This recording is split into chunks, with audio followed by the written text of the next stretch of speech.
and welcome to my channel. I am Camilla Trumborg and I am a mindset and manifestation coach, and on this channel you can expect to find videos about mindset, manifestation, feeling worthy, self-love, holistic health and so much more. So if that sounds like anything for you, please subscribe and like the video so you can support the channel, and many more videos will come your way.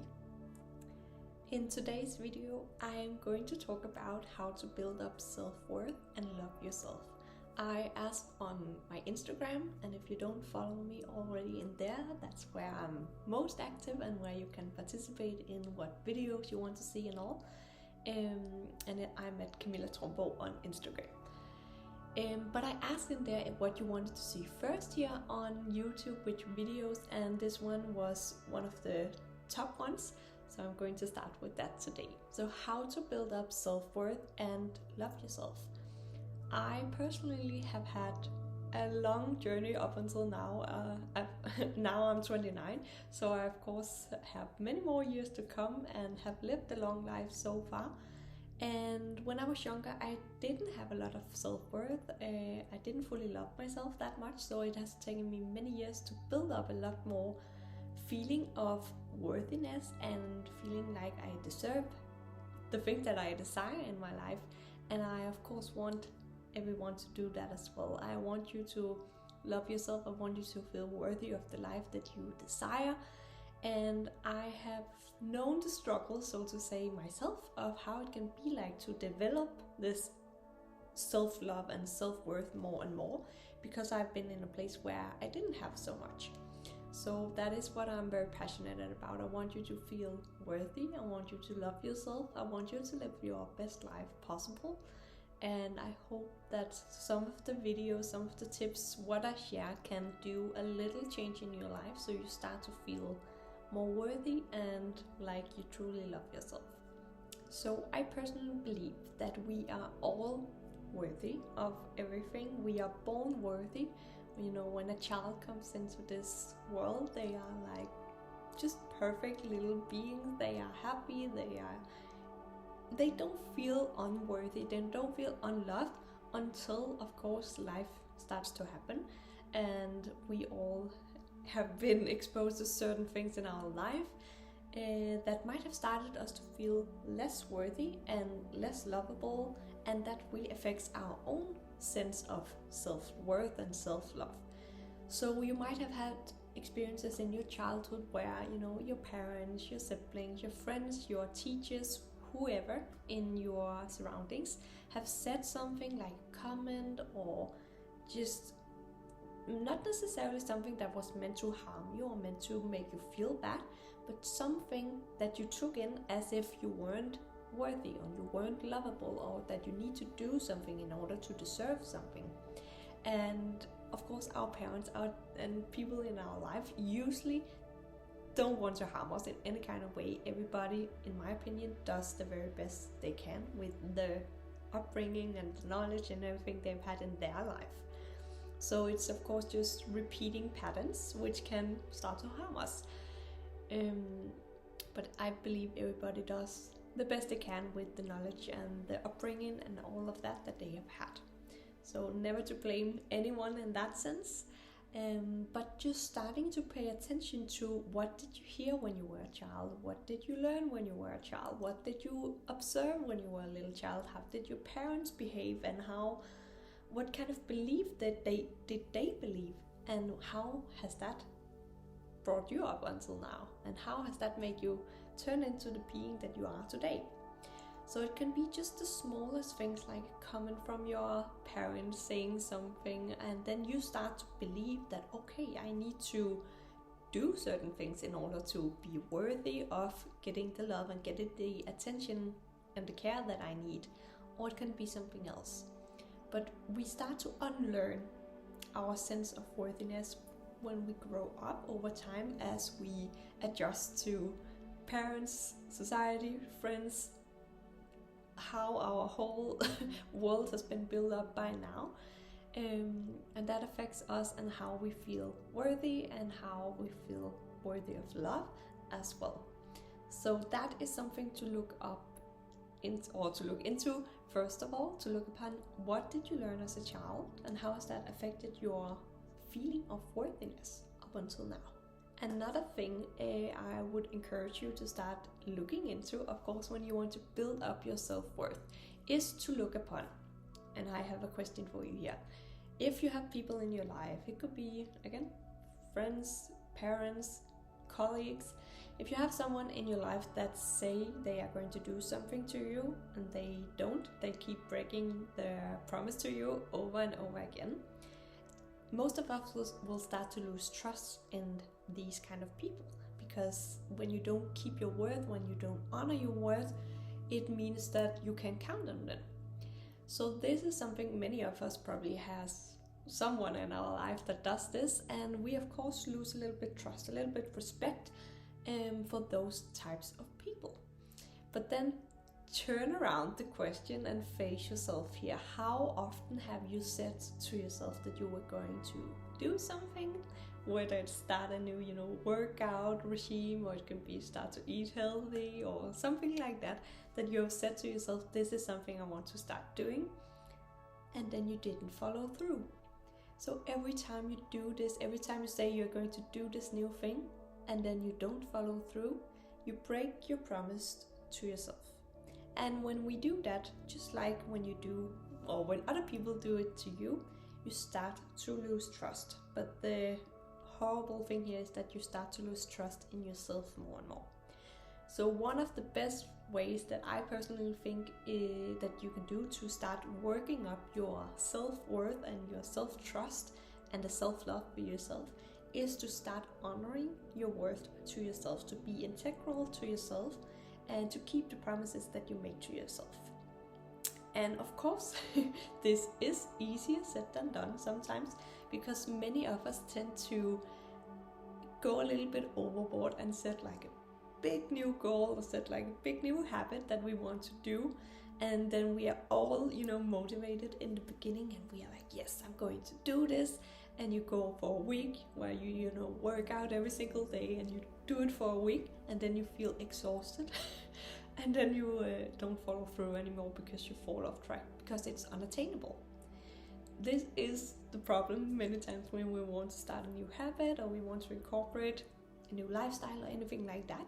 We go overboard and then we become overwhelmed too easily. Instead, what we need to start doing when we want to implement something new or change our life is to start very small.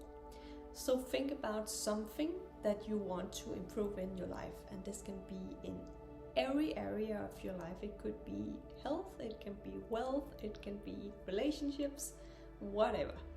Think about something you want to improve in your life, and then think about one small, very small little thing that you can do on a daily basis to improve this area of your life. So for instance, just to take an example, if you want to start working out and really want to improve your fitness and your health, one thing you can do, like a small goal that you can do on a daily basis, you could say, okay, I want to start doing 10 or 20 squats per day. And of course, adjust the number or the amount to whatever seems fitting to you. It shouldn't feel overwhelming. It should rather feel like, okay, this is very easy and I can easily do this on a daily basis. Or you can do it like a weekly basis, but I do encourage you to do like small daily habits, because then it's easier to make it a real habit of that kind of, So small things, and then you build up over time. It can seem like nothing is changing in the beginning, like nothing is happening because you're only doing like this small thing. But when you do a small thing again and again and again over time, it actually grows a lot. And over time, in 3 months time, 6 months time, a year, 2 years, you'll see an immense amount of difference in how you are and how you are living your life compared to who you once were, just because of this small little difference that you've started to do on a daily basis. So I will recommend that you choose one area of your life, now said two, one area of your life where you want to improve your life, And then you choose one very simple thing that you're going to do every single day from now on.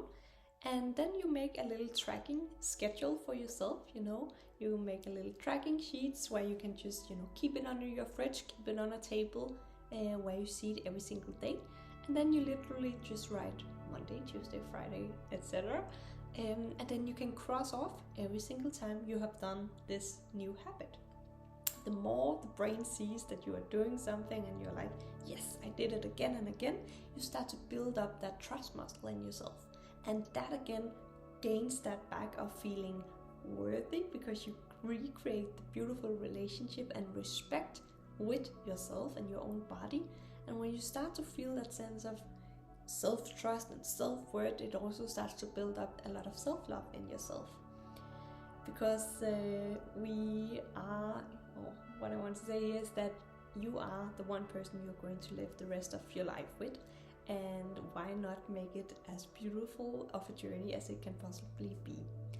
Another thing on this topic I want to say is that I want you to start paying more attention to your own internal dialogue. What are you saying to yourself on a daily basis inside your head?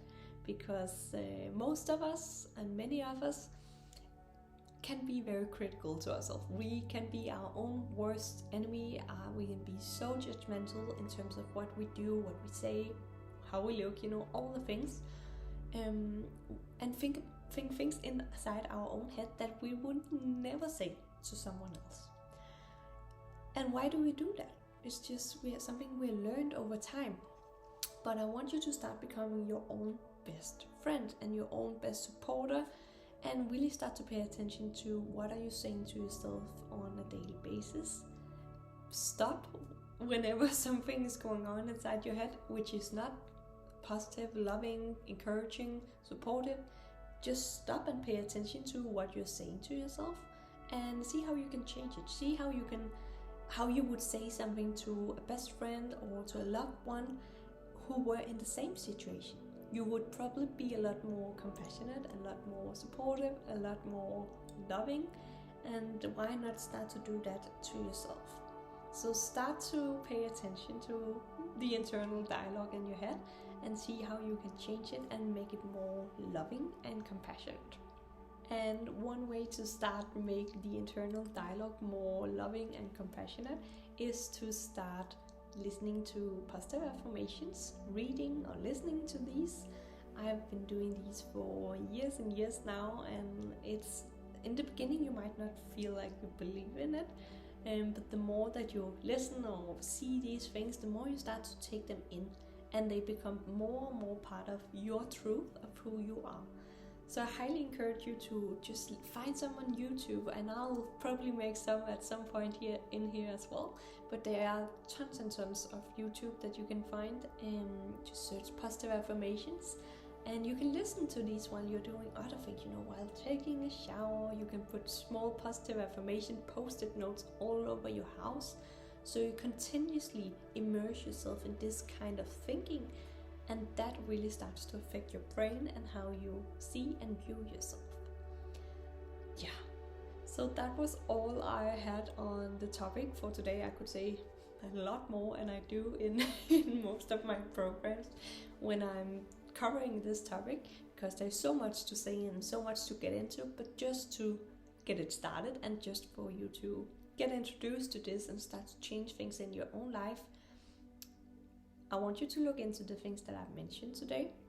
Start to look into how you grew up as a child and what you learned and what you were taught to believe in from parents, teachers, friends, society. Start to investigate that a little bit and see, is that really true? Can I change the narrative here?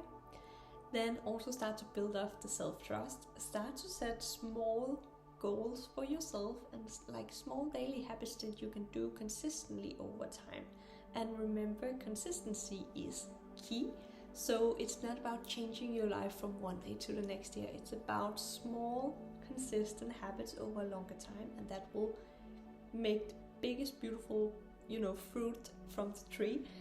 But it takes a little time and it takes consistency. But that will make a huge difference in how you feel about yourself and how loving and worthy you start to feel when you honor your word to yourself and you respect yourself.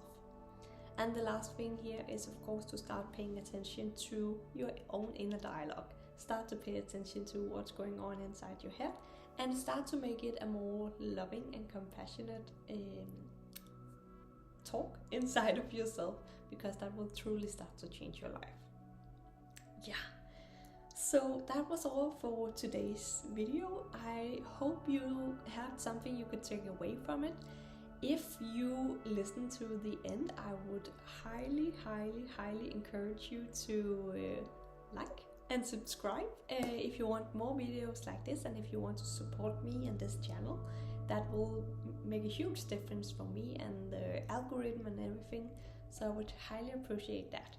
I would also love to hear your thoughts upon the topic here. Have you started trusting yourself more? Maybe you are already on the journey of starting to feel worthy, loving yourself once again.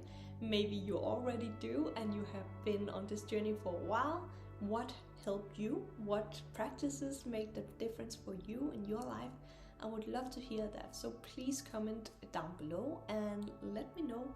And also, if you have other video topics that you would like me to cover, you can either comment down below here, or you can visit my Instagram, Camilla Tromborg, and share with me there what you would like to hear me talk about. But thank you so much for watching today, and I'll see you soon again in another video.